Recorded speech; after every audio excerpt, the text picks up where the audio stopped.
প্ৰিয় দৰ্শক, আমাৰ আমলখিজোপা বহুত পিছতীয়া। মাঘৰ বিহুৰ পৰাহে আমলখি খাব পৰা হয়। তলসৰা আমলখি কেইটামান বুটলি আনি ভালদৰে ধুই এতিয়া থেতেলিয়াই লৈছোঁ। থেতেলিয়াই লোৱাৰ পিছত আমলখিবিলাক মই ফালি চাইছোঁ, ক'ৰবাত বেয়া থাকিব পাৰে। বেয়া অংশবিলাক আকৌ কটাৰী এখন লৈ গুচাই দিছোঁ। এয়া চাওক কিমান বেয়া ওলালে। আমলখিবোৰ গেলা নাই, অলপ পুকীয়া ওলাই দুই এটা মাজে সময়ে। আমলখিখিনি 3 ভাগ কৰি 3টা বটলত ভৰাই দিছোঁ। এইফালে লৈছোঁ আজৱাইন, ক'লা নিমখ আৰু চিয়া চিডছ 3 ভাগ কৰি লৈছোঁ 3টা বটলৰ কাৰণে। অধিক সোৱাদ আৰু ঔষধি গুণৰ কাৰণে লৈছোঁ পদিনা।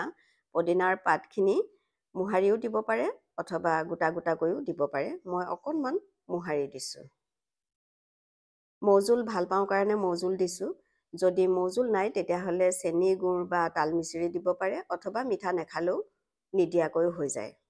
এনেদৰে ডিটক্স ৱাটাৰ প্ৰস্তুত কৰিলে সদায় এটা কথা মন কৰিব, বটলবোৰ যাতে চিচাৰ বটল হয়।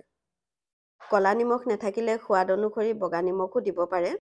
এইখিনি পানী স্বাস্থ্যসন্মত সোৱাদেৰে ভৰা। 3 ঘণ্টাৰ পৰা 8 ঘণ্টাৰ ভিতৰত খাব পাৰিব।